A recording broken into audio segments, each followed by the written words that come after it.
Hey, Curtis. Hey, Oz. What movie do you have this week? This week, as we kick off a new month, we've got Sons of Anarchy plus Gundam. Throw in some Fast and the Furious Tokyo Drift, all topped off with a rollicking game of Rock'em Sock'em Robots. This week, we're watching Pacific Rim.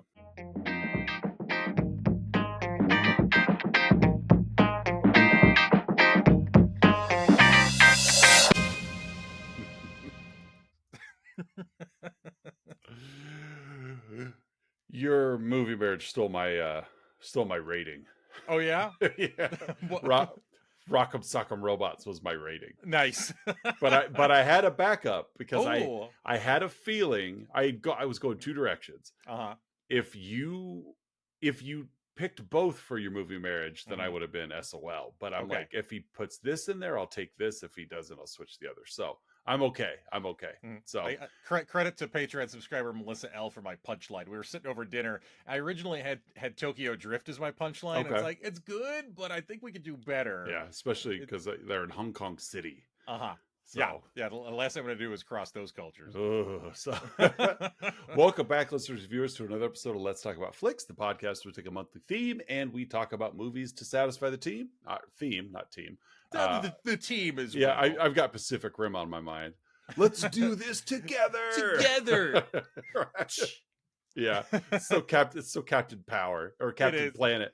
Him Oh too. my! So, but I'm one of your hosts, Oz. I'm the other host, Curtis. And yeah, we definitely want to give a shout out to our Patreon subscribers: Don S, Aaron A, Mandy Cable SL, Colleen K, and Lyle M. Thank you guys for your patronage. Thank you, one and all. It feels good to be in like a full month theme again. Like Yes. you Yes, know, the last couple of months have been off. This recording we'll post in early May of 2025, and in February we had Wives Choice Month. Yep. For March and through early April we had Patreon Subscriber Month, Right. and then we had many months to finish out April with Cop Month.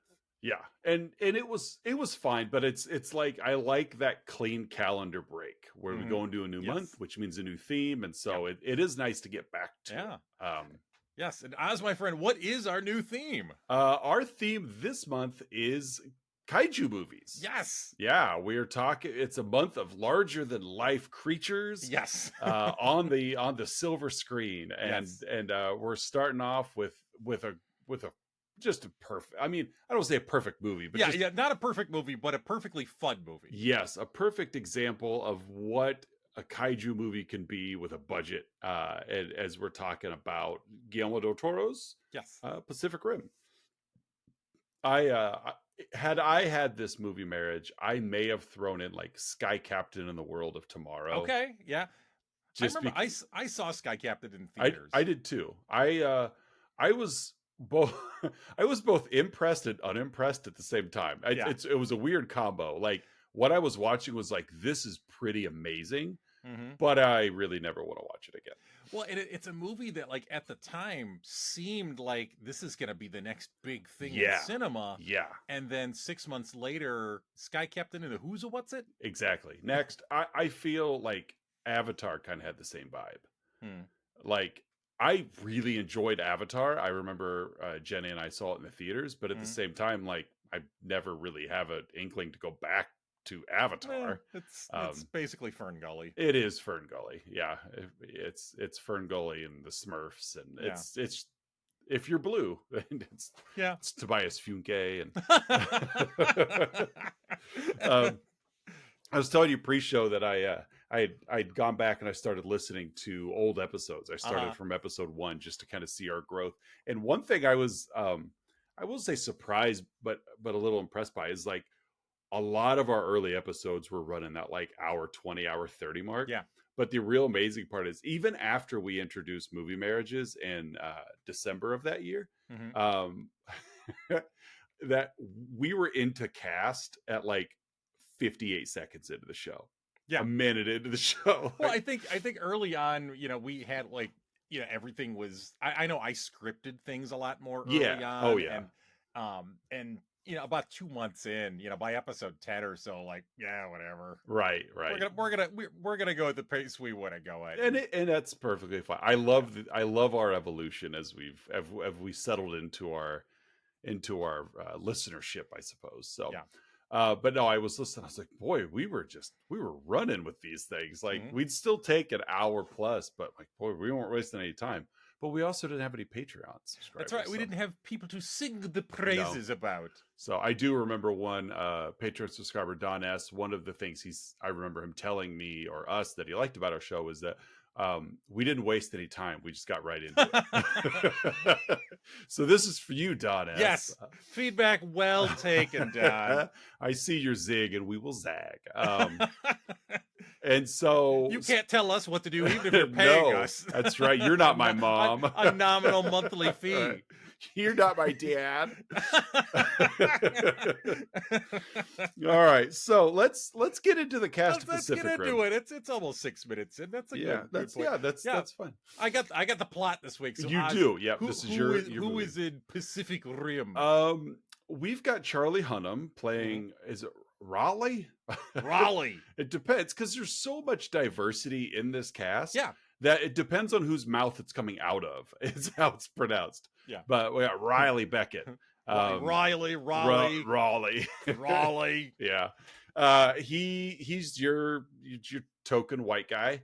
That he is the savior of whatever. Yes. Former Jaeger pilot. Blah blah blah. We'll get into that with the plot. Sure. We have his boss and mysterious man, Idris Elba playing Marshal Stacker Pentecost. What an awesome name. That is a very awesome name. Idris Elba or Stacker Pentecost? Yes. He is this military leader that's in charge of the Jaeger program, and is always working. You never see him not on the deck working. He's always on the clock. Yeah.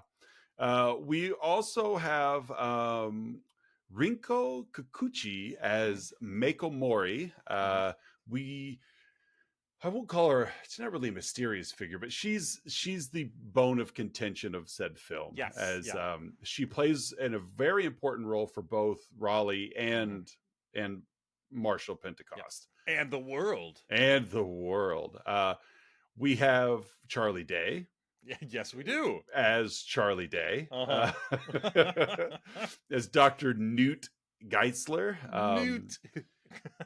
Very mostly. Yeah. He's playing Charlie Day mostly. But he's your eccentric, brilliant scientist, doctor, or whatever. Big kaiju fan. Yeah. Ron Perlman shows up because it's a Del Toro film. He's got to have Ron Perlman. Yeah, as Hannibal Chow. Probably the coolest character in this movie. With the knife that he the little out. Butterfly knife he's got, and the like gold herringbone, fishbone kind of the gold coverings of his boots, and he's Ron Perlman. Ron Perlman's everywhere. Ron Perlman is Del Toro's Tom Atkins.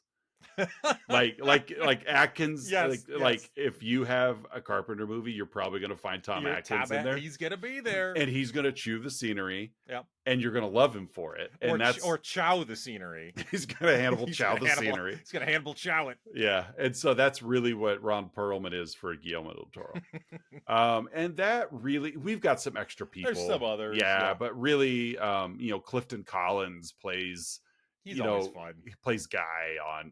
He plays techie Guy. But yeah, you've got other pilots of different nationalities, and they're important to the plot, but not necessarily to the story, if that makes any sense. Sure. So it's a movie about big robots punching big monsters. Honestly, what do you want? Yeah, honestly, there's too many humans in this movie because that's not what we came to see.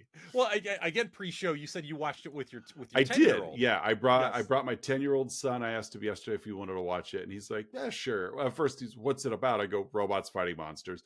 Actually, I said, "Giant robots fighting giant monsters." But he's like, "Yeah, I'll watch it."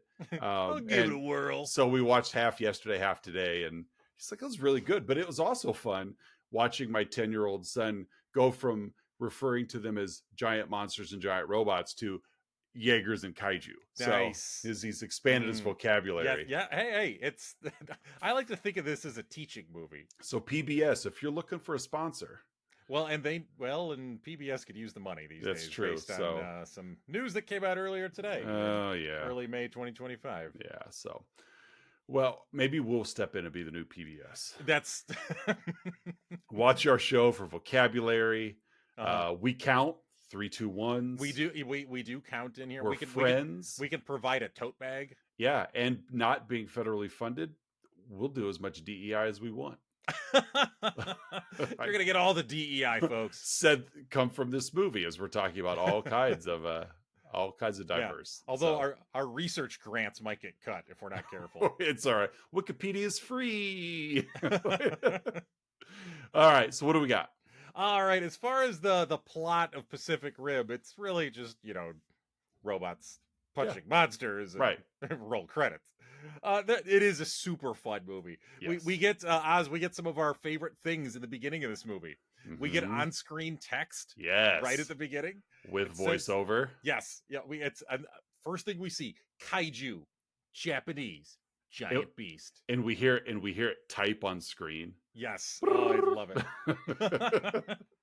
Jaeger, German, hunter. Oh, this movie's so... I know. I almost said great. I don't know if it's great. It's so big. It's not great. It's such a big movie. It's just such a satisfying film. It is. Yeah. It scratches the itch. Yes. Like a reach. Like a reach. It's middle Dewey.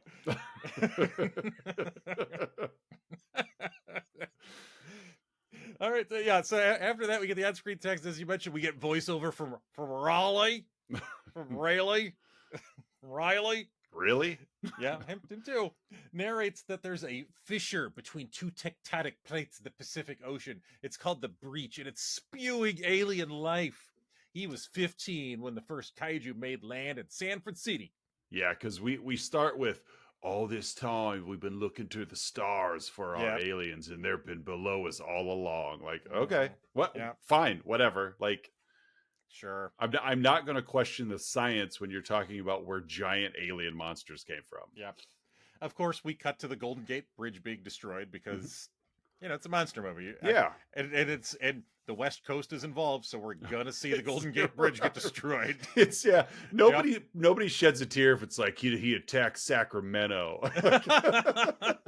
Not La Jolla, no! The citizens of Modesto flee. Whatever. Yeah, but of course and at one point in the movie we also see the Sydney Opera House. Yeah. These monsters, they're just aliens, they're drawn to tourist attractions. Which means we're covering geography here on Let's Talk About Places. PBS. Yeah. The more you know. That's right. So we see Cabo getting hit. However, the world joined together. We put our squabbles aside to fight the giant monsters, and we built giant robots to fight said giant monsters called Jaegers. We built them in record time, Yeah, too. they did. Like, because these monsters are coming and they're destroying pretty quickly, and we're like, luckily, Boeing had all these parts available. It kind of reminds me a little bit of, like how just the world coming together to, in the moment of crisis. Reminds me a little bit of Watchmen. Yes. How Ozymandias, granted he manufactured the big crisis. Right. But how the world came together to, confront an alien invasion. Also kind of reminds me of The Last Month. Cop and a half. Well, just the way the world's coming together to to fight an evil power. Yeah. Again, it's May of 2025, folks. Yeah. And so the only way that these Jaegers can work, though, because it's human pilots, right? And they work by basically through like a neural load. So it's not just buttons and dials and whizzy things you're pushing. It's literally running off of like your brain waves and kind of neural commands. However, you need two compatible pilots to do it, to share the neural load. Yes, because they tried with one and it was just too much. Yeah. And so they have to drift. That's the term they come up with. I love all the language in this movie. I agree. Like Del Toro had, well, and not just him. Credit to the writers as well, but like, yeah, it was well thought out, and you didn't feel like it was just pulling it out of thin air. Like, it's like, okay, yeah, I'll buy into this. Yeah, like it's they did a great job early in this film establishing the universe in which this world exists. And I think in a movie like this, you kind of have to, if you want any kind of like subplot aside from robots fighting monsters, you got to set the world. Then we cut to the year 2020, year 7 of the kaiju, and we see brothers Yancey and Raleigh. The names in this movie. I know Yancey and Raleigh. I know Yancey was a character in Futurama. Also, I think it was Fry's brother. If memory serves. Yancey.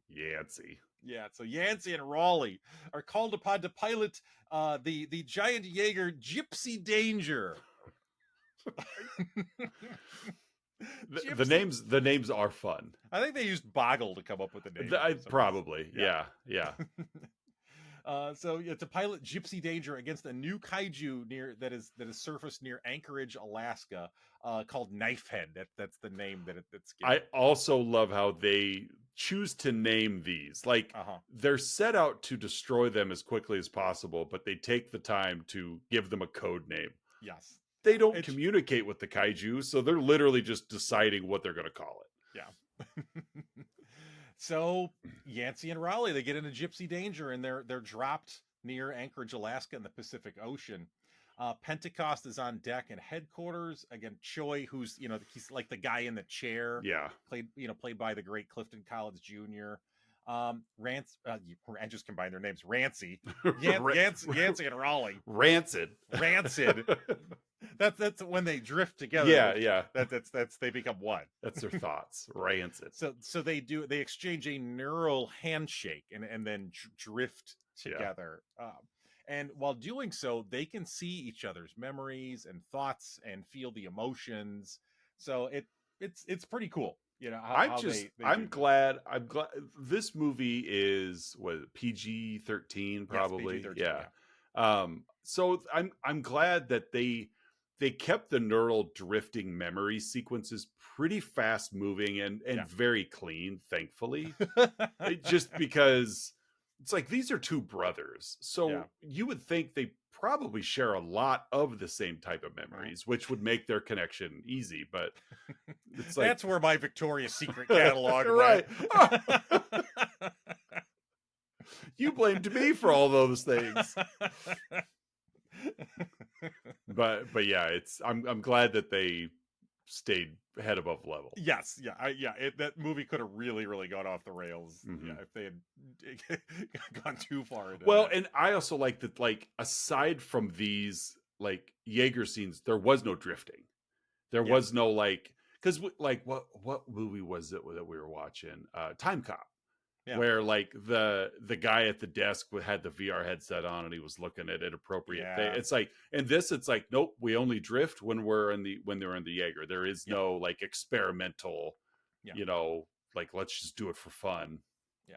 Like, although Charlie Day drifts. True. Later, but again, it's still in the name of science. Right. It wasn't like Demolition Man with Sandra Bullock and Sly Stallone on how they were having relationships. Like, they weren't drifting in that way. No. Yeah, that was a different kind of drifting. A little bit. We get the first of several big stupid lines in this movie. Raleigh says, when you're in a Jaeger, suddenly you could fight the hurricane. I know, it is really stupid lines in this movie. We're canceling the apocalypse. Yeah, exactly. So they intercept Knifehead, off the coast of Anchorage in Alaska. They save a fishing boat. There's a very effective opening salvo. However, they let their guard down. They take it to this kaiju pretty fast, but they didn't. What's the term from Zombieland? They didn't double tap. They didn't double tap. And this movie came out after Zombieland. Yeah, they did. They should have known better. Should have known. And it's 2020. We should have listened. Yeah, it's 2020 in this time frame. So Zombieland's been out a while. Yeah, it's been out for like a dozen years at this point. They should have watched it. In universe. Right. Yeah. And so Knifehead, who literally has kind of a big pointy skull, rips through Gypsy Danger's left arm, causing Raleigh considerable physical pain. Because the neural of the connection. sink. Yeah, the sink. And so the kaiju ends up ripping open the head of Gypsy Danger and literally grabs Yancey and yanks him out. So, and again, they're brothers, and Raleigh is just watching all of this, but not only is he watching it, he's also feeling it. Yeah, because they're still connected. Because their neural connection. There's another movie that whenever we get to Bam Bam Bigelow month, Bam Bam Catherine Bigelow. That's right. Which is one of the 80 potential themes we have in the hopper. Yeah, Bam Bam Bigelow. Bam Bam Catherine Bigelow month. Strange Days. Yeah. It's been a long time since I've seen that movie. I stumbled across Strange Days when I was in high school, and I thought it was like the greatest. It was like God's gift to film. Granted, is it that good? No, but back in the late late 90s it was. Yeah, and Catherine Bigelow is always very stylish. Oh, very much so. And the whole bit with Strange Days was that you could record your memories and basically sell them on the black market. Right. And so kind of a similar vibe as that as well. And so Raleigh just watches and feels his brother die and is left to pilot Gypsy Danger solo. And as we've said before, they're not designed to be it's not, one person is not supposed to handle the neural load that because there's no one to drift with, and so he has to pilot the robot and finish the fight solo, which he does.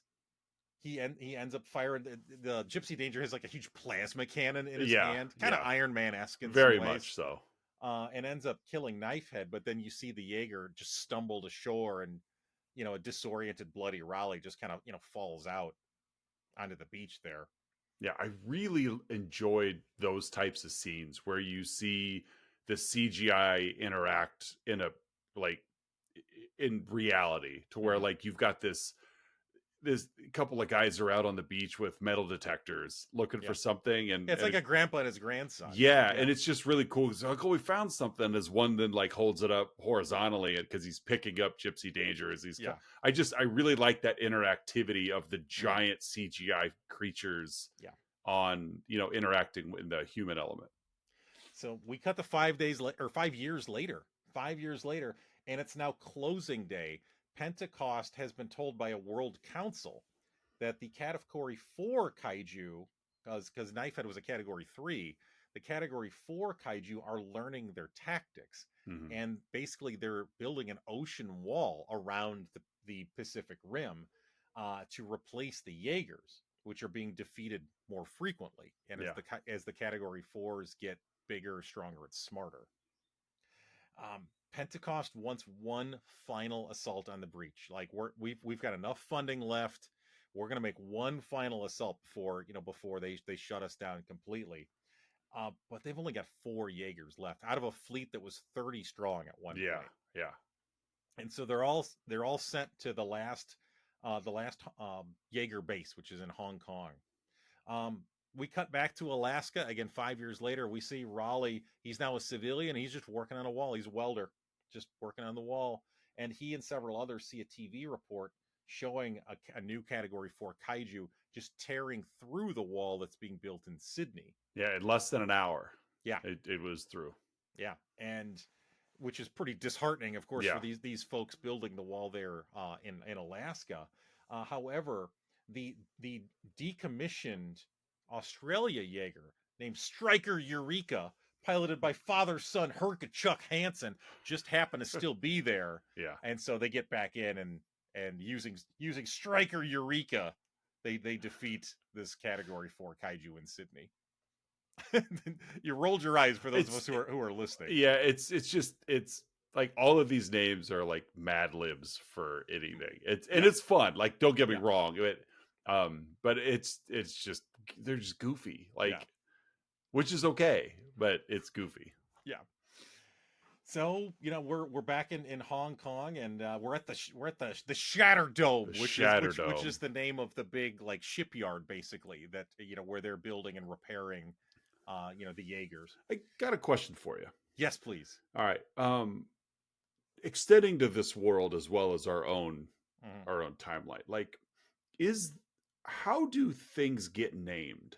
Is there a person? Is there a commission? Like you're like a new town starts up, or you're going to name a road. Like, Mhm. how did the city of Chicago originally decide on all the non-numerical road names? Like, is there a panel of this? Is it and with that logic, like, why do our cast in this movie spend so much time naming things? Like, I get we name our Jaegers, but we also name our kaiju, and it's like everything's got this like just very GI Joe-ish name. Sure.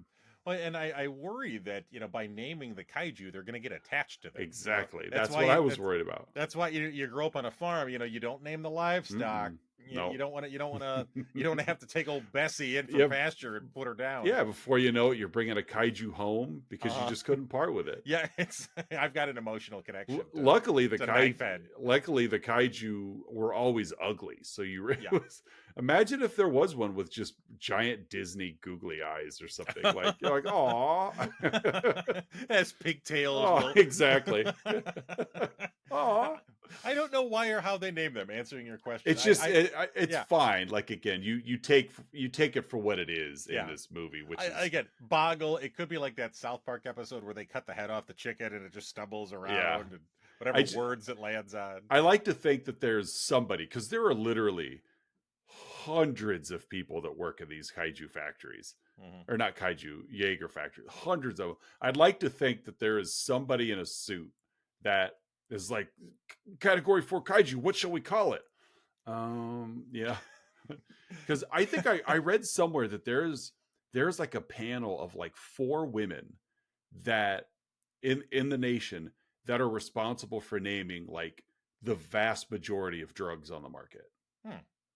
I read it in an article somewhere, but yeah, it's just like, where do we come up to the names of Ozempic and all these things? It's because obviously they've got some chemical name. Yeah. But there is just like a panel of like 4 or 5 women that converge, and they're like, that's going to be named this, and this is going to be like, it's kind of a sweet job. Yeah. It takes some literate creativity to do something like that. Or just a really good Scrabble hand. that too. So a chopper arrives in Alaska with Pentecost to recruit Raleigh, who was afraid of drifting with another person. Again, there's a reason he stepped away, that the trauma, PTSD, the whole 9 yards. He laments being connected to his brother when he died. So there's clearly not just psychological trauma, but probably literal neurological trauma as well. Like, literally his brain got fried. Pentecost says to Raleigh, here's another big dumb line, Oz. Yeah. Haven't you heard the world is coming to an end? Where would you rather die? Here in a Jaeger. Takes his big cigar out of his mouth. Like, that's how it feels. Like he should be squinting out of one eye. And takes a bite out of an 8-ball. Exactly. It's just grizzled. It's just so grizzled. Yeah, just eat beef jerky in one hand. He eats deodorant like candy bars. It's just it's such like a Quint character from Jaws. Yeah, that's a good comp. Like, I'm weathered and like, you don't know half of what I know. So at the Shatterdome in Hong Kong, we meet Mako. She greets Pentecost and Raleigh as they return on the chopper. We also meet the eccentric scientific research team, Geisler, played by Charlie Day, and Gottlieb, played by, was it Bernd Gorman? Played by Crispin Glover. Basically. Yeah. Geisler is, they never really say it, but I think he's a biologist, is my educated guess. Yeah. And Gottlieb is a mathematician. Right. And so they're there, and again, that's where we learn we're officially down from 30 Jaegers to 4. Just 4 left worldwide. We also meet the other remaining Jaegers and pilots. The other Jaegers are the Russian Cherno Alpha and the Chinese Crimson Typhoon. Yeah. And the Australian, like you said, Striker Eureka. and the East Asian Piston Honda. I'm pretty sure the X-Men fought Cherno Alpha at one point. And the Italian Soda Popinski. Soda I'm just naming Mike Tyson punch on characters. Bunch of characters. I think Spain's Don Flamenco showed exactly, up there as well. It's Ireland's Glass Joe. Glass Joe, he was certainly there. German's von Kaiser. Exactly, yeah, they're all there. They're all all of there. them. Little Mac is piloting. Yep, he's exactly. he's drifted. Charlie Hunnam is Little Mac. So Gottlieb, the mathematician, predicts we're going to have a double event soon, where not one but two kaiju emerge from the breach, and predicts that the increased kaiju traffic. However, so the plan is, because of the increased traffic, the silver lining is that's going to keep the breach open long enough, right, for Striker Eureka, who's the best of the four remaining kaiju, to basically strap a nuclear warhead to itself, go through the breach, and take out the kaiju on their end where they're coming from. Yeah, and they've not a bad idea. Yeah, good idea. As opposed to just fighting the kaiju once they come through, why not prevent them from coming through in the first place? Right. However, they have tried bombing the breach before to no effect. Right. So this whole, I was kind of surprised, like, the Avengers didn't show up in your movie Marriage, because this was a lot of, let's fly a bomb up through the portal and shut them out from the inside. Yeah, that's it. Yeah, that would have been great in the movie Marriage as well. Geisler uncovers, because he ends up drifting, or he wants to drift with a still alive kaiju brain. Yeah, he's huge kaiju fan. Like, he's got kaiju tattoos, and he does discover, though, that they all have the same DNA. Yeah. So right, yeah, because he had a couple of, like, cross sections of something. It doesn't matter. It was just body part, but they were, like, years apart, and they were like, they looked the exact same. Yeah, so they're basically cloning them with just little tweaks, right, on the other side of the breach. So Mako is there. Her role is to find Raleigh a new co-pilot to co-pilot Gypsy Danger, and she reveals to Raleigh that she herself has 51 simulated drops and kills. It's kind of like Gorman from Aliens. Yeah. Oh yeah. How many drops have you had? 38 simulated. Right. She plays a lot of, like, Microsoft, like, what's the pilot game that you could fly planes? Yeah. Yeah. Flight. Is it Flight Simulator? Flight Simulator. Yeah, there it was. Simulator. Yeah. That like early on they would have, like, real life pilots, like, train in that, and then I think they realized it's probably not the best way to do this. Yeah, there's some drawbacks to that method. Yeah. So Mako has potentially experience. She could potentially be a co-pilot. However, Marshall is insistent. He does not want her as a candidate. Right. And Mako herself is skeptical about Raleigh. She sees him as being too unpredictable. He's a loose cannon. Right. It's just, yeah, exactly. Like Lethal Weapon. Yeah, like a cop who's lost his partner and is now unpredictable. Yeah, we could have used Lethal Weapon in the movie. Exactly. As well. Yeah, very much so. That makes Mako Roger Murtaugh. Yeah, it's too old for this. So while testing possible co-pilots with Kendo, so, like, in other words, like, they to see who's compatible with each other, they have all of these different candidates Kendo fight with Raleigh, and it's more even Raleigh describes it. It's more of like a dance than it is a fight. Right. You're testing movements and see how physically and mentally in sync people can be with him, and they're having trouble finding a good match there.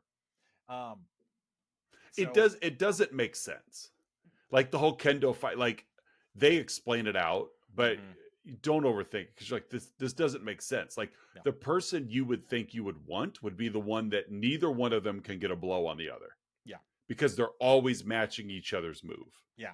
That, to me, would make sense as who the partner would be. Yeah. And Raleigh's just taking people out. Yeah. Yeah. So, Raleigh even at one point calls out Mako, and Pentecost kind of reluctantly allows her to get in and spar, and she keeps up with them. Yeah. With them. But again, it's like back and forth. Like, he gets a quick hit, she gets a quick hit, et cetera, et cetera. So again, it falls in the face of, you should be stopping each other, but you're not. Yeah.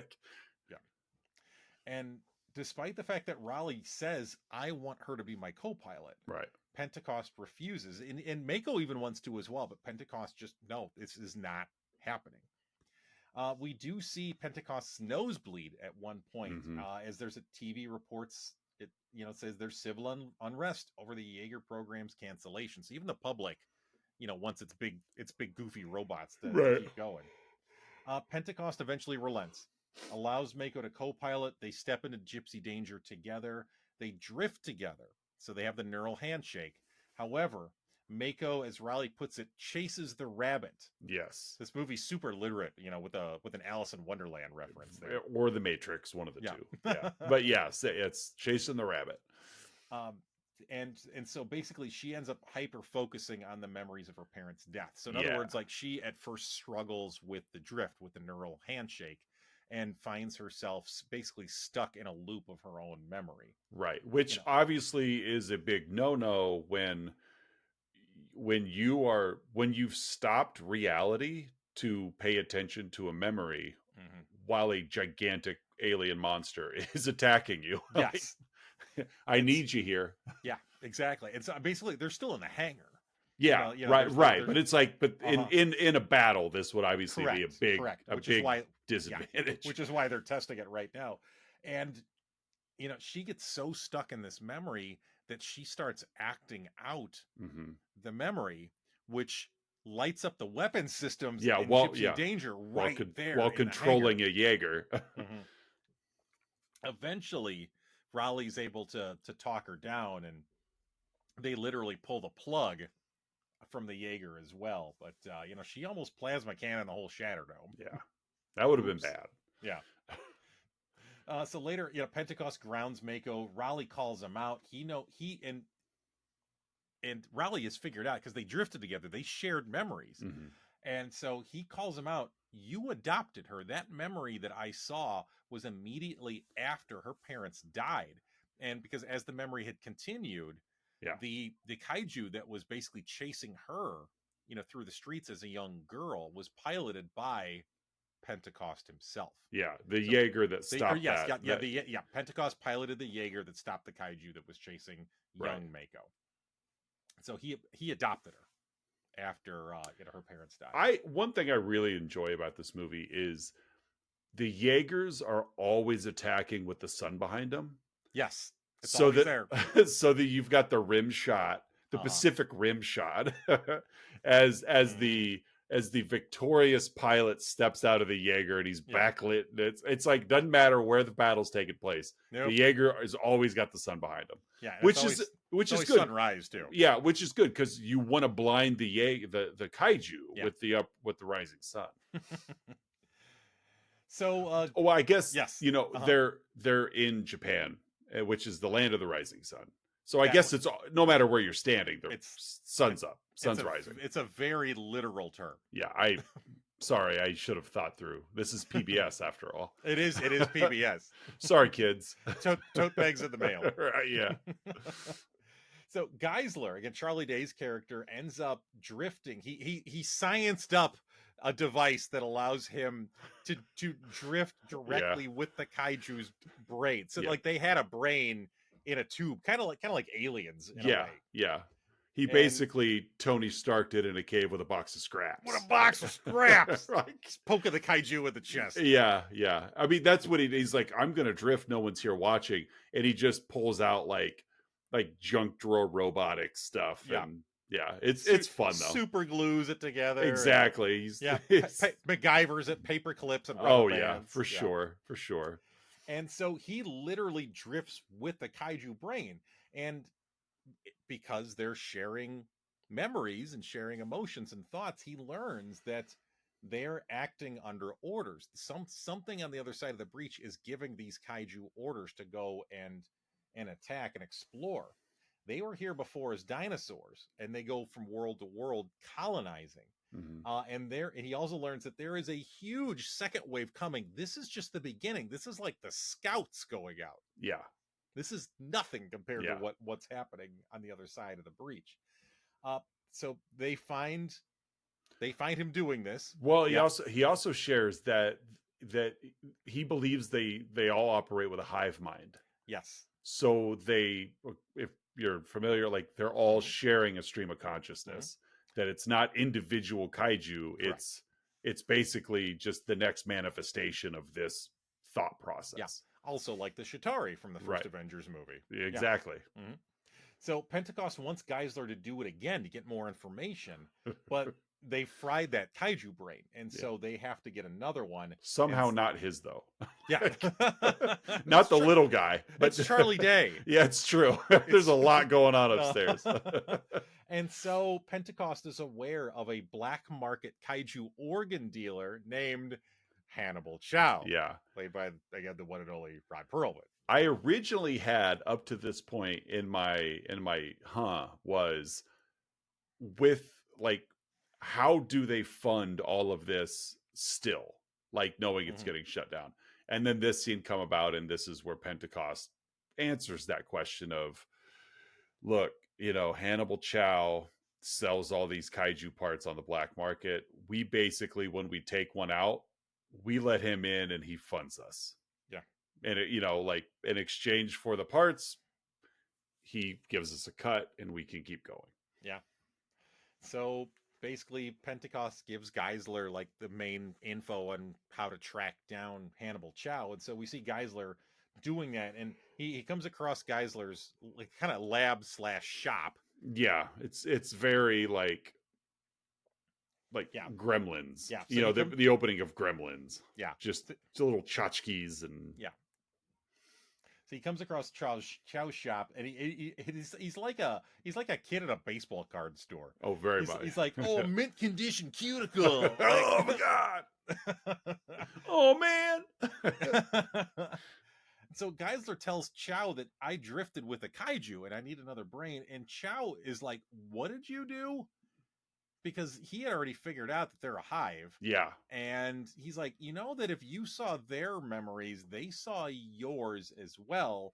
And so basically Chow figures out that the plan that Pentecost and his whole team came up with, the kaiju are now aware of that. Exactly. And so and they are now hyper aware that Geisler knows this, and they send 2 kaiju through the breach to go get Geisler. Right. The 2 that emerge are both Category 4s named Otachi and Leatherback. Yeah.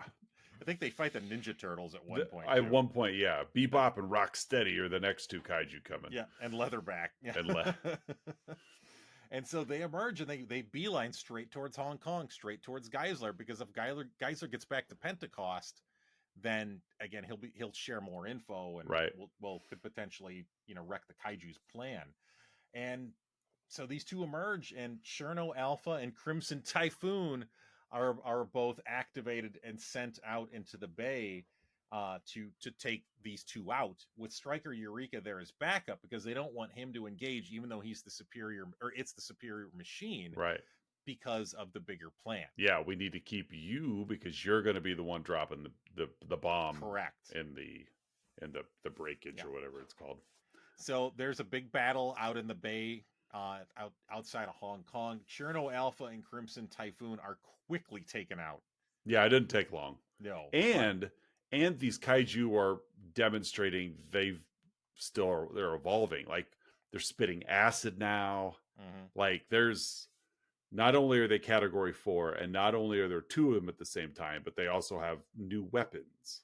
Yeah, so they are adapting.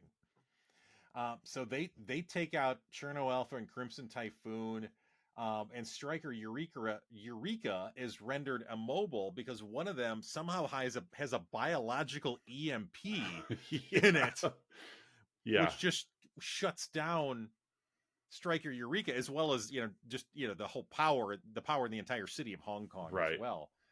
And so Gypsy Danger, despite the uncertainty with the pilots, is deployed because Gypsy Danger runs on nuclear power. Yeah. And so I love the conversation because it's all happening on the deck when Clifton Collins' character comes up and he's like, what, again, like you said, power's down everywhere. He's talking to Pentecost. Pentecost is like, what do we do? And he's like, they're all digital. They're all, we can't do anything. They're all digital. Like, literally, I lost it for a second. Stryker Eureka is just standing there in the middle of the ocean, like the bay, just standing there, no power at all. And then, you know, Raleigh comes up and he's like, he's so like over the top. He's like, you know, like Pentecost, they're all digital, but Gypsy Danger is analog. Like, there's only 4 of them you had to keep track of. Yeah. How did you forget that one of the 4? Right, but it's just he's just like, we could do it because it's analog. And it's like it's got monster cables. They're coated in gold. Monster cables. It's 12 gauge speaker wire. That's true. Oh gosh, we operate surround sound. Dolby. We are the highest fidelity. You beat me to the highest fidelity. Oh, Don Cheadle. So Gypsy Danger arrives, and immediately thrown ashore by one of the two, and the fight continues there. So it's just big rock'em sock'em fight between Gypsy Danger and this kaiju. Eventually, Gypsy Danger just unloads its entire clip from its like hand plasma cannon right into the ribs of this kaiju. Yeah, this one's very like gorilla based. This kaiju, I mean, it runs on all 4s, and it's just like built kind of like a silverback. Yeah. So it was fun to watch, but it just eventually, like you said, unloads the entire clip to just melt this kaiju. Yeah. We get one of the great kind of eye rolling lines in this movie. Come on, let's do this together. Together. like Mako had a choice. Yeah. You know what? I'm gonna sit this one out. Yeah. I'm gonna go take 5. Time for my smoke break. Let me know how it goes, Raleigh. Patreon subscriber Melissa L and I quote that line all the time. Whenever we have a task at hand, let's do this together. Yeah, it's pretty cheesy. It is. And of course, citing earlier in the movie when they let their guard down on Knifehead outside of Anchorage, Raleigh turns to Mako and says, "I think this guy's dead, but let's check for a pulse." Right. And they like fire the last of the plasma cannon. Just shreds this thing. Yeah. No pulse. So stupid. Very stupid, yeah. Oh, God. So the other kaiju in the meantime is going after Geisler. Yeah. Gypsy ends up engaging that one. Really cool sequence. Like they're fighting. It's like an urban fight. So like the buildings are like it's like an urban jungle. Like the buildings are trees. This other one is much faster than the lumbering one you described before, and so it's using the trees as cover and camouflage, and eventually kind of gets the drop on Gypsy Danger because he's out quick in Gypsy. However, Raleigh comes up with a great idea to engage basically fire coolant at it, kind of like Time Cop a couple weeks ago. Freeze it. And so this one has a tail like a story, and it's like they sit and have a talk. It's PBS. It's PBS Reading Rainbow story time. Oh, why am I blanking on the name of the Reading Rainbow guy? Star Trek: The Next Generation. LeVar Burton. Thank you. Yeah, LeVar Burton. They really missed on the casting here. They could. They easily could have had LeVar. Yeah, LeVar Burton. He would have voiced Otachi. It's just fun fight, between it. This particular kaiju has wings. Kind of out of nowhere. Like we mentioned, I was watching with my son, and at one point he had asked why none of the Jaegers could fly, because they all have to be helicoptered in. Yeah, and he's like, why don't they just fly? And I'm like, probably too heavy, whatever. Yeah, and then he was really shocked because at this point Gypsy Danger is kind of winning the battle. He had frozen off the tail. He had stabbed, and then when it sprouts wings, like the Gremlin and Gremlins 2. Yeah. Even my son was like, well, I don't know who's going to win now. And I'm like, yeah, you do. Yeah. It's going to happen. Yeah. There's one kaiju. There's one Jaeger left. It's PG-13. The good guys are going to win. Yeah. Yeah, and so it eventually this kaiju spreads its wings and grabs Gypsy Danger and flies it into the upper atmosphere, where Gypsy Danger engages a sword that it has and cuts the wing off and takes care of the kaiju. However, it's 50,000 feet in the atmosphere. Yeah. And so it ends up falling down. It has some thrusters it fires or something to slow the descent. And of course they make it. Heroes win, even though 2 of the 4 remaining Jaegers are cooked. Yeah. Pentecost tells the crew, reset the clock. We got a job to do. Yeah, because they have established through math and data that they have a pretty good idea how much time they have between kaiju attacks. Yeah. So this reset the clock isn't like how many days since there's been an accident at work type of thing. It's a lot of OSHA violations. Yeah. at the Shatterdome. Exactly. No, this is more. We have the attack over. We have this much time until the next one. Yeah. Pentecost nose starts bleeding again, and Raleigh confronts him like, "You're not telling me something else here." And we find out that Raleigh. We knew that he was a Mark I Jaeger pilot. However, Right. the Mark I's, they had to construct them so fast that they didn't get the radiation shielding correct. Right. And so basically he has radiation poisoning. So yeah, and similar to Raleigh, he also had to pilot solo for 3 hours after his partner like died mid-fight or something. So piloting again would kill Pentecost. Yeah, and he knows that. He's been told that. Yeah. And so just within a couple hours, 2 more Category 4 kaiju signatures emerge. However, this time they're staying by the breach to protect it because they know what's coming. They know the plan. They know the plan because Geisler drifted with that other kaiju brain. Right. And then here's your line you said before. Pentecost pumps up the crew. Today we are canceling the apocalypse. Yeah, that's good. I think Canceling the Apocalypse was a syndicated 80s game show. I think so. Hosted by Mark Summers. Yeah, it was Mark Summers. It was a pre-Double Dare Mark Pre-Double Dare Mark Summers. Real. Today, say it with me. We are canceling the apocalypse. Yeah. It hit real hard. It did, yeah. They backed it off and turned it into Double Dare and Legends of the Hidden Temple. Broke it into 2 shows. If you won, though, you got a great dinette set. Yeah. By Ashley Furniture. You got new luggage. For Canceling the Apocalypse. You're going to enjoy your post-apocalyptic vacation in Tahiti. 4 days, 3 nights. That's right. We cut back to Chow's crew back at Hong Kong again. They're harvesting Otachi. They're looking for the secondary brain.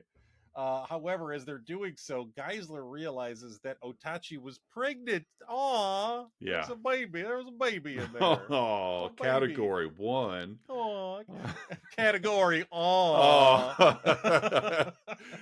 This is why you don't name them, folks. Yeah, you get attached to them. That's right. Uh-huh. And so a baby kaiju emerges and almost gets Geisler, but it ends up choking itself on its own umbilical cord. I hate when that happens. Really long umbilical cord, by the way. It was. So, we get the whole jump scare here thing. Does this make a kaiju a mammal? If it was pregnant, I guess. I mean, it clearly wasn't eggs. That's right. Okay. Yeah. So in one last gasp, the baby swallows Chow, who had walked up. Yeah, because he had he ran away at first. And it was kind of fun. Hannibal Chow runs away from the danger. And then as this thing's chasing Geisler, and like you said, chokes itself and falls, Chow comes back up. He's like, I knew it. Their lungs aren't developed long enough. They can't live outside of the body for less than a minute. Flings his butterfly knife at it, stabs it in the nose. And then as he goes to pull it out, he basically woke it back up. Yeah. And it, like you said, it ate him. Yeah. All but one shoe. Yeah. And then died for good. Yeah. And then, then it really did choke and die. Yeah. So in the meantime, Gottlieb has gone to find Geisler. Yeah. And together, just like, you have your co-pilots and the Jaeger, together this time, they neural handshake and drift together to access the baby kaiju's brain. And they realize their plan isn't going to work. Right. The kaiju are onto them. And they also realize that in learning from this brain, from this kaiju brain, that the only way we could get through the breach is if we trick the breach itself into thinking that the Jaeger is a kaiju, because the breach reads the kaiju DNA, Right. and only lets kaiju DNA through the breach. That's why the bombs haven't worked. Yeah, it's tougher to get into the breach than it is to like a college bar. But you have to be a kaiju to get in. So we're clearly in Act 3 here. So we got Stryker, Eureka, and Gypsy Danger fixed up, and they're deploying. They're submerged to go to the breach. Stryker Eureka has this giant nuclear payload strapped to its back. There's the 2 Category 4 kaijus named Scunner and Raiju are there protecting it. Geisler and Gottlieb arrive to tell the pilots and the team the bomb is just going to bounce off the breach, just like it always has, because, again, only kaiju DNA can pass through it. Only this time the bomb is for a big bomb. Like, yeah, we get the sense that this is a much more destructive. This is their most destructive attempt. Yeah. Well, and in the past they've been dropping bombs down there. Now they're literally walking the bomb. That's true. That's true. One thing that I didn't mention before was that the Australian pilots of Stryker Eureka, when Stryker Eureka was shut down due to the EMP, right? The father of the 2 pair kind of unlatched himself, and he kind of because nothing was working, so they weren't linked anymore. He just unbuckled and and so basically he broke his arm, and so Pentecost ends up going in with the son from the Australian pair to co-pilot, knowing full well that this is probably going to kill him. It's also a good thing they could drift. Yeah. Good thing they were drift compatible, because they've made that to be such a big deal in this movie, and then suddenly it's like, well, Pentecost, I got to go with you. Like, no kendo dance here. No question of drift compatibility, just go. But I guess at this point, they're drift compatible because both of these guys are really ticked off at Raleigh. So we have that in common. we didn't get to see shirtless Idra with the kendo stick like we saw shirtless Charlie Hunnam. Yeah. Boo! Yeah. Boo! Boo! I want to see shirtless Idris Elba. Anarchy. Brought to you by PBS. That's true. And so as the 2 kaiju descend down there, a 3rd kaiju emerges, because Gottlieb predicted it. The next one's going to be 3. And yes, a 3rd one emerges, a Category 5. First ever. Codenamed Slattern. Emerges and just rips Gypsy's arm right off. It's not even close to a fair fight. Yeah. Gypsy ends up wounding one of the Category 4s by stabbing it through the head with its kind of arm sword, and ends up cutting the other one directly in half. And pretty cool. Like, the other one is swimming at full speed, and Gypsy basically just kind of plants its elbow with its sword up and lets the momentum of the monster itself split in half. Cut itself in half. Yeah, this sword became very useful. Yeah, pretty late. Why didn't they lead with it? I my apologies if I'm stealing a huff from you, but could have used the sword earlier. Yeah. So Stryker ends up being too damaged to deliver the nuclear payload. So Pentecost orders Gypsy to get to the bridge, because Gypsy is literally a nuclear warhead. Yeah, you could do this too. It runs on nuclear energy, thus it'll have the same effect. So, Stryker is trying to hold off the other kaijus as Gypsy is trying to get there. Raleigh, X positions. We're a walking nuclear reactor. We can destroy the breach together. So the surviving kaiju go after Stryker, as Stryker, Pentecost and the other Australian pilot, they fire off the warhead to basically destroy the other kaiju, sacrificing themselves to give Gypsy a chance. Right. However, the Category 5 survives. Yeah.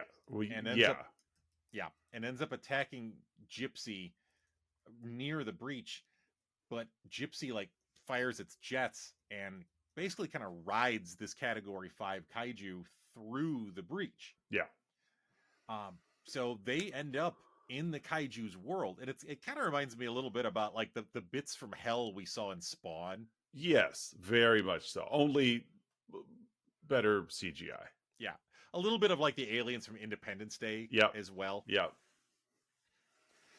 Raleigh ejects an unconscious Mako kind of back up through the breach, and then manually sets Gypsy to explode, and of course ejects himself in time as well as Gypsy unleashes its nuclear payload, blows up the alien world there on the other side of the breach, as the hero's pods emerge back outside of Hong Kong in the Pacific Ocean. I'm glad that with the small enough opening of the breach, that when they ejected, that they didn't miss. Yeah, I thought about that too. Like, because it's really like this giant dome with just an opening, like the hole in the ozone layer kind of thing. Mm-hmm. Like, what if you didn't make it through the opening? You just like bong. You're just like a fly trying to get back outside against the window. You just keep tapping against, just bouncing off. It's kind of like, you remember? I don't even know if they still do it anymore, but I remember as a kid watching like Pro Bowl weekend. They would have the quarterbacks, have with footballs with like blue powder on the end, and they would throw. Oh yeah, I remember those. Yeah, it's kind of like that. Yeah, it's like Dan Marino trying to throw the pod through the opening in the breach, right? From 60 yards away. Granted, don't get us wrong. The breach is massive because these robots and kaiju are massive, but still. For this tic tac shaped escape pod to make it through this opening. So Mako emerges. Raleigh's pod comes up. He's not responsive, and so she grabs him and hugs him. And you're squeezing too tight. I couldn't breathe. Smile on my face, like fooled you. I listened to Spaceballs episode today. So. You didn't see me playing with my dolls, did you? Good. We get a mid-credit sequence here as well, Oz, of Hannibal cutting himself out of the baby kaiju and wondering where his other shoe is. Right. Yeah. And that's, loyal listeners and viewers, is 2013's Pacific Rim. Oz, what is your just sort of final summation of this movie before we get into the bits? It's well done, dumb fun. Sure. Like I could buy there's no moral to take from this. There's no real message. It's just there's no deep meaning. No, it's top to bottom. All of it is just made in fun. It's just silly but not comedic. It's treated honest, like thankful. They took an honest approach, but it's just dumb fun. If you grew up a fan of like the Power Rangers, you'll enjoy this movie. Yeah, you'll have a good time. All right. Well, hey, folks, every week, Oz and I give our own unique rating to the film we've been yapping about. In this case, Pacific Rim. Oz, how would you rate this flick? Well, I told you that I had two in mind, and if either one showed up in your movie marriage, I was going the other one. Yes. My original rating was 7.5 Rock'em Sock'em Robots. Okay. Because I was fully expecting my rating to be in your movie marriage. So I'm going to give this 7.5 Robot Jocks. Okay. I almost put Robot Jocks. I literally, I told you, but we're texting before, we went out for dinner tonight. Yeah. And as I was sitting at the table, again, I told you, Patreon subscriber Melissa L helped me with the Rock'em Sock'em Robots. As she was coming up with that, I came back with her. Well, how about Robot Jocks? Yeah. So we all three of us, I think we're drifting together. Yeah, we easily could have teamed up to run what was the Crimson Typhoon. Yes, because that was the one where they had like three brothers, the triplets. Yeah, it was like the triplets. Yeah, the triplets running it. So, but yeah, I'm gonna give it a 7.5 Robot Jocks. What are you gonna give? What are you rating it? Oh man, I didn't even prepare one. Let's go with eight Raleighs. You just get a picture of Charlie Hunnam's abs. Jeffrey Combs was in Robot Jocks. Of course he was. True. As the jocks. Yeah. All right, folks. Again, every week, Oz and I scour the interwebs searching for unprofessional reviews that tickle our funny bones, and we hope they tickle yours as well in this week's edition of Outside Insight. Oz, my friend, what is your outside insight? My outside insight comes from Amazon, and it is a 1-star review. Aw. I didn't realize it came out April 22nd of this year. So like just really a week and a half ago. Wow. Yeah. Okay. Levita Wilkinson says, mechs are a stupid defense. Her review. It is stupid wait for monsters of this size to rise from the sea and put men inside huge mecha to fight them at the shore. It took 6 days to kill the first one. What did they start with? Pea shooters? How about start with the USA's GBU-43 B-Moab, massive ordnance air blast, nicknamed the mother of all bombs. It's equivalent to 11 tons of TNT. Or Russia's FOAB, father of all bombs, a thermobaric weapon equivalent to 44 tons of TNT. Use distributed acoustic sensing and passive acoustic monitoring systems to hear them coming miles away. Then hit them with missiles and torpedoes before they get close, while tracking them back to their nesting grounds where nukes can be deployed. Despite good acting, great sets, and good technicals, I just couldn't love the story. Yeah, stupid. So just use the father of all bombs. Yeah, everybody knows that. Yeah. So I think our reviewers saw a few holes in this plot and decided to drop a FOAB through them. I have a feeling this person is great to sit next to at Thanksgiving dinner. Also, yeah. I'm sure that this person starts a lot of their sentences with technically. Yeah, technically. Yeah, it's Rachel Dratch. I think this really is.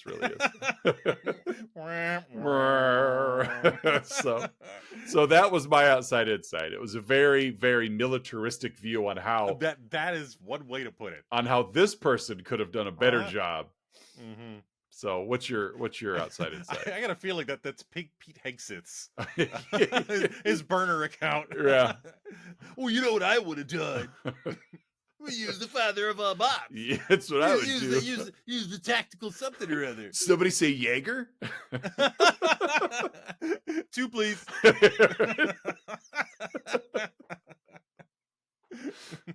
Oh, sorry, wrong Jaeger. Jaeger and bombs, I'm all here. I'm here for them. Keep them coming. Oh. All right, well, my outside insight, as always, comes from the Internet Movie Database. It is a 10 out of 10, left in November of 2013, so just a couple months after it came out, left by M. Thessian. Loved this movie. By the way, I texted you earlier this week, and I'm pretty proud of this poll, by the way. Here, you told me you found the perfect one. So. Yeah, this is good. For the first time in many, many years with this movie, I was taken away from the problems in my life and went to a place where those things didn't register anymore. It was almost magical. I had to keep reminding myself about the bad things in real life. But then a new robot versus monster battle happened, and all of a sudden, that didn't matter anymore. Total escapism done with excellent detailed attention. Thank you, GDT. I came out of this movie and realized all my problems were still there, but I was also hearing the theme music in my head. Got the DVD now, and I escaped that way. Oh. This person turns on Pacific Rim when they need therapy. Right. Oh. Poor M. Thessian. I hope in the last 12 years you found some resources. I hope so. And coping techniques. Yes. It's an interesting approach. Who needs therapy when you've got Pacific Rim? Pacific Rim. We could do this together. Yeah.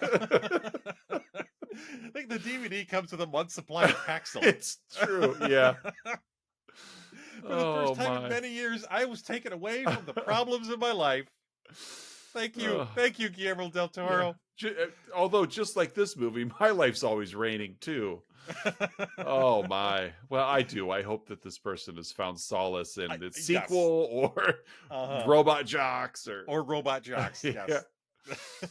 Oh my. I hope you're hanging in there. Yeah, Amphasia. whatever you do, don't watch Starship Troopers. No. That's just got giant monsters and not enough giant robots.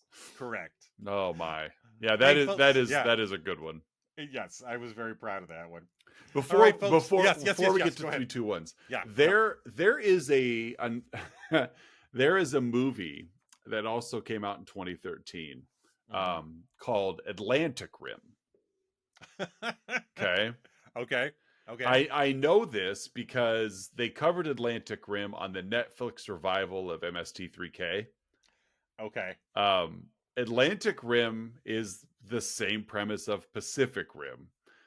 The only difference is they obviously did not have the budget. Yeah. So whereas while we are watching the Jaeger kaiju scenes from outside the Jaeger, this movie we see this fight scenes with the camera on the cast inside the Jaeger. So they are just narrating the fight to us without us ever seeing the fight. It's like that scene in Wet Hot American Summer. Exactly, where Joe you're doing it. You're doing it, Victor. He saved him. It's exactly like that. I have seen this movie through the eyes of MST3K. Graham Greene is in it. Yeah, it has a 1.7 on IMDb. It is terrible. Terrible. But with that in mind, it is a lot of fun. So, another recommendation to your outside insight. Yes, Atlantic Rim. Go watch Atlantic Rim. Oh, it is awful, but in a good way. And its sequel, Arctic Rim. Exactly. All right, folks, it's that point in the show you've all been waiting for, the Let's Talk About Flicks signature segment, 3, 2, 1, in which Oz and I each share 3 goods, 2 bads, and 1 haw about this week's movie, Pacific Rim. Oz, what are your 3 goods? My first good is Hollywood giving Guillermo del Toro the chance to make this. Yeah. To flesh out his vision. The movie made a lot of money. But this premise alone would have been a reason that this was either going to make money or flop. You know, I think this was an all or nothing kind of film, and Hollywood given Del Toro the opportunity to make this, as he is a very visionary director. I think he's proven his worth at this point. So they're like, you know what? You want to make a giant robot versus giant monster movie? We got your back. He actually was in line to direct the sequel to this movie. And backed out to go make The Shape of Water, which won Best Picture. So again, we need more Del Toro. So that's my first good. My second, we talked about this earlier. They do a really great job world building, and delivering just enough explanation, because the premise is bonkers, and they set us up in just the right way to know what's going on and not be too confused. And my third good is I watched this with my 10-year-old son because a movie like this taps into my kid brain. Yeah. And it was fun to share it with somebody. My wife Jenny wasn't going to watch this with me. No, she would, but it would be dumb. Like she would sit through it and she would appreciate it for what it is, but it's not her type of film. Same with my daughter. My son was like, that's a pretty good movie. Like, because it scratches every itch of a 10-year-old boy and what they want, other than for him, the run time was a bit too long, only because he was like, when's the next fight? Like, let's get to this. So, but that's not one of my complaints. That's my third good. Taps into my kid brain. What do you got? I'll kind of before I get into mine, I'll kind of tie into yours as well. Like the naming of the kaijus and the Jaegers. I think that adds into the world building. For sure. And just the personality that everything has. Because I like the names they gave it, because if they would have just been with like Alpha, Beta, like, just no, that's too generic. I need something a little jazzier, and they did, and so I enjoyed it. All right. As for my goods, I've got 4. I'm trying to narrow it down. I'm gonna just do a quick throwaway good here. Hot men, Idris and Charlie Hunnam's abs. Yeah. So the first of my real goods is science is just as important as the action. Mhm. And that's where Charlie Day and Vern Gornham's characters come in. Of course, this is a big dumb, Oh yeah. robots punching, big evil monsters movie, Right. but they have to science their way into finding a solution here. And like, you could argue they're just as big a heroes in the movie as the pilots of the Jaegers are. Oh, I agree, because I the premise they set up here was you're not going to win. Like, Yeah. we're just going to keep throwing bigger, stronger monsters at you Yeah, until you you lose. can't So you can't just punch your way out of yeah, this isn't one of those where there's one big bad and we just have to beat the big bad and we win. Mhm. This, I like how they did. They added enough science there that like, hey, we're going to lose if we don't come up with another plan. Mhm. My second good is if you want to try to get deep in this movie, I'm gonna try just for a fleeting moment. Okay. The themes of connecting as people, with the drifting in through the Jaeger is actually pretty powerful. It is kind of like the ultimate expression of empathy. Okay. As it, like, empathy is trying to feel from someone else's shoes, and in this case, you're literally doing that. Like, Yeah. you are feeling with someone as they are feeling it. So it is kind of again, this is not a deep movie, but if you want to try to pry and poke for something that's a little bit deeper there, like, it is pretty powerful. Yeah. Like the drifting of their minds together. And my last good, Max the Australian Bulldog. He's a good boy. Yeah. He's a good boy. I just want to just rub his folds in his face. He's a bulldog. Did you ever? It's also pretty obvious he's a boy too, by the way. Yeah, I think so. Yeah. Yeah. There's one scene in it where it's like, yep, that is a male dog. That is a male dog. Did you ever wonder if they were going to drift with the dog? Charlie Day and the dog. Yeah, Dad couldn't make the final trip, and Idris didn't want to die. So Pentecost sits this one out, and they send the dog in. To which now the Jaeger crawls up to the to the breach, lifts his leg. It's just scratching behind his ear. It's dragging his butt on the ground. He's just scooting. What's wrong with you? Not now. Stop doing that. The kaiju throws a stick, and the Jaeger runs after it. Yeah. Stop running after it. Oh, that's great. So that's the last of my goods.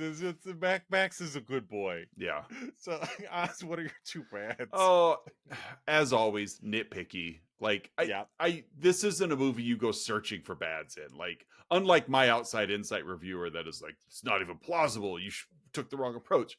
Like, you watch this for fun. So, if anything, the dialogue and acting was pretty cheesy.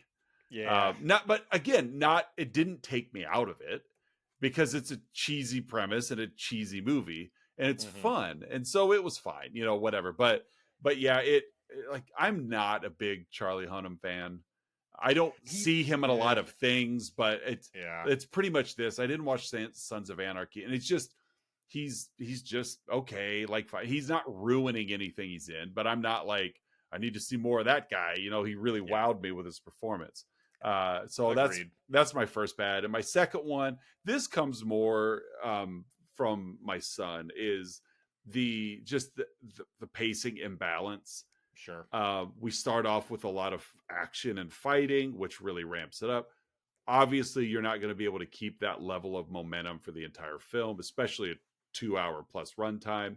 But we do hit a lag in the opening battle, and then it's quite a bit of time between our next one as we're fleshing out the characters and we're rebuilding the program, which as an adult viewer I'm fine with, but as a 10-year-old, he's like, I'm here for the robots and monsters, please. Like, can we get back to that?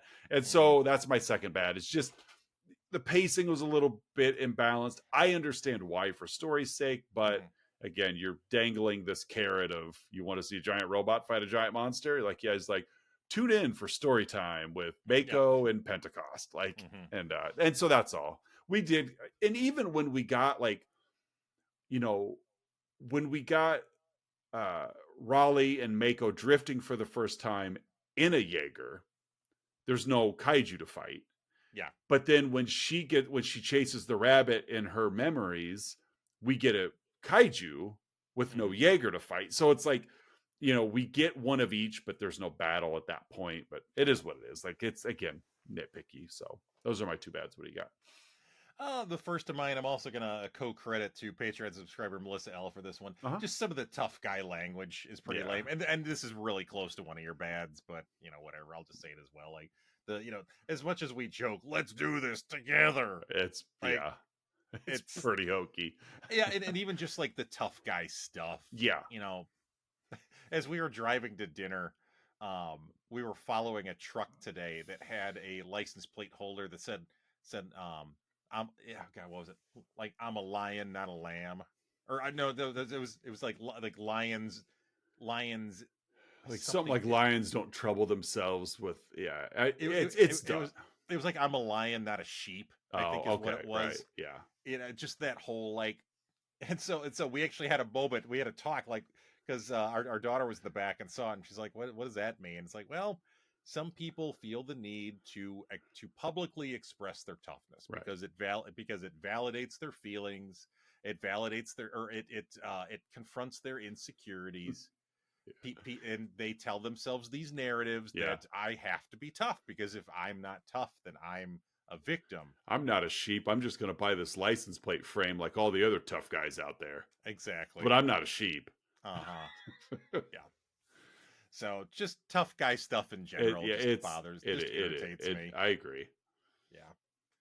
I was talking with a couple of coworkers today. Like, I'm a school counselor. I pride myself on being able to connect with anybody. Right. The one personality type, and this goes well before my professional life, that I've always struggled with connecting with are tough guy men. Yeah.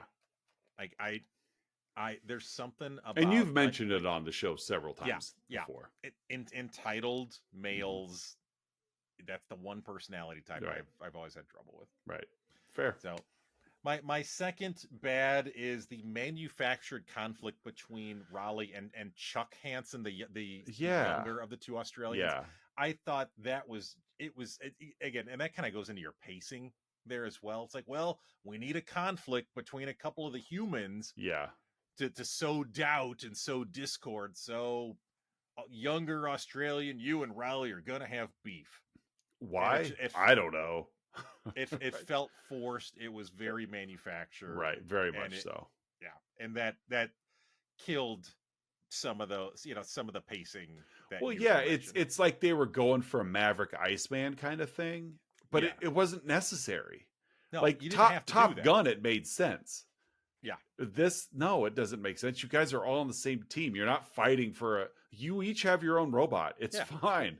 Well, in Top Gun, there was like a bad guy rogue nation, but the movie wasn't equally about the bad guy rogue nation. Whereas in Pacific Rim, the movie is clearly involves the monsters to a large degree. Yeah. You don't, that's where the conflict is. You don't need it between these humans. Well, and especially when you didn't give any effort to flush out the Russians, you didn't give any effort to flush out, the Chinese. They were fodder. They were cool looking. Their Jaegers were cool looking, but like, why does this guy get a little bit? Yeah. So that's my other bad. That's fair. Just this unnecessary beef between these two characters. Right. Hey, Oz, what's your Again, I'm going to credit this one to my son a little bit. Why didn't the pilots go to the most effective solution first? The sword, the plasma cannon. Yeah. It's like they brawled with the monsters for a while until, it's like, and then they ended up obviously always winning. But like, why didn't you because even when he goes back to like, well, let's check for a pulse, and then whatever he shoots at it shreds this kaiju. Why did you start with that one? Like, shred it, use the sword, like use your frost cannon or whatever. But it's like, well, we're going to brawl with it first. I'm going to pick up this giant boat and use it like a sword. But before I kill it out here in the open water, I'm going to make sure we destroy billions of dollars worth of buildings first. Yes, they kill millions of people. Exactly, because people want to see us fight. So that's my It's like if you had a go-to it's like granted, this isn't the WWE. Obviously, wrestling matches would have been boring if everybody started with their finisher. but it's like you're trying to save civilization. Just go the path of least resistance. Yeah, don't get cute. Yeah. And so that's my What do you got? Mine is in the last big battle, Stryker, Eureka, they set off their nuclear bomb to basically buy Gypsy time to get to the breach. However, what would have happened had Stryker accidentally killed the Category 5? There would have been no kaiju DNA for Gypsy to ride to get through the breach. Good question. That's a very good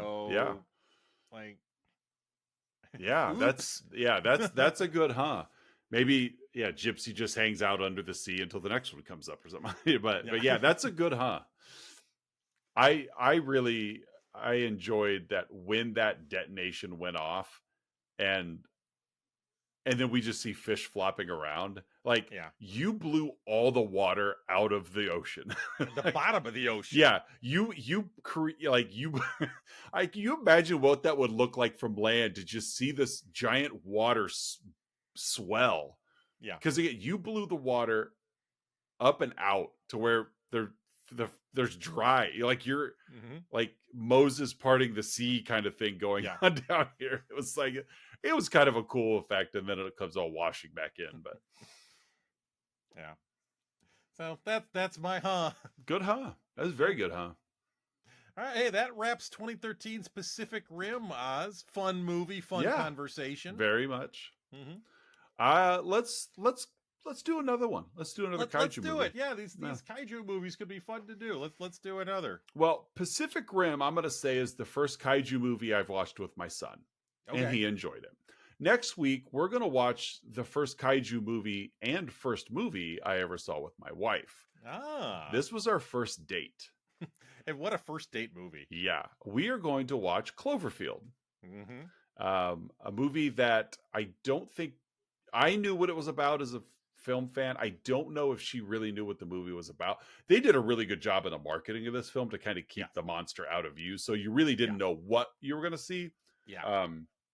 But yeah, we had pizza at Aurelio's in Macomb, and then Aurelio's pizza, and then went over to what was, it's no longer there. Do you remember? Right, just off campus, there was that movie theater by the Hy-Vee. Yeah. Neither of those are there anymore, but that's where we saw this. At the movie theater that was over by like the Godfather's Pizza. Yeah. And so the pizza date went well enough that we decided in advance, if we enjoy each other's company enough at lunch, we'll go see a movie. So we did. We went to Walmart and bought some cheap candy and went into the movie, and they even forgot to turn the audio. They forgot to turn the audio of the trailers off at the beginning of this film.